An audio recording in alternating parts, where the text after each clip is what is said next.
I posted a video showing the infection rate for the 28 days later rage virus across the UK. And I've had a few comments on it saying, why are the infected following the roads? And how did they get north so fast? So I just want to address my theory. I'm not saying I'm correct, but my theory is this. So the infection's broken out in Cambridge, okay?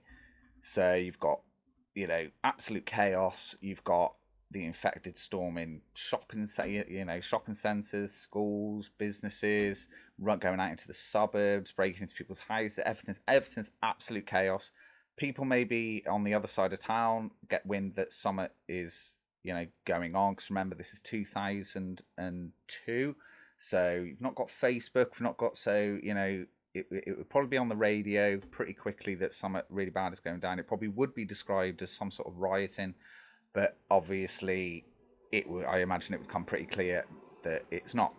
So the reason that the infected, I think, would follow that is that, say you're an infected person running, let's say, right here. So are you going to run around this building, across there, across here, through these, imagine there's fences all the way along it, or are you just going to run straight up the road?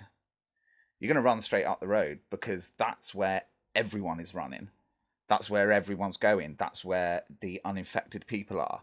So the infected are just going to follow the motorways. Why are they going to bother going up the embankment and running across open countryside with hedgerows, ditches, and all that kind of thing, when they've got these lovely, long, straight things that are full of uninfected people and lead to more uninfected people? So they are going to follow the roads, and then where there's a large concentration of new infected, they're going to then spread out into the towns, and they're just going to follow it up and up and up. In my visualization, it still takes I think it's 10 days to reach Scotland. And considering a normal person can run probably, 10, 15 miles per hour, obviously for a short period of time, not across a country, but we're talking about infected people here. So they can't break the laws of physics, so they can't suddenly double in speed, but they could probably maintain a normal running speed for quite a while. And you've got millions of people, because think about this as well. There's more people in the bottom of the country, in the south, way more. So the infection starting in Cambridge, it's got a good go of it, because that's where most people in Britain live in London. Well, not, you know what I mean. Most people live underneath this line in the UK, from about here to about here. So all of those people are going to make short work of this tiny bill of land here.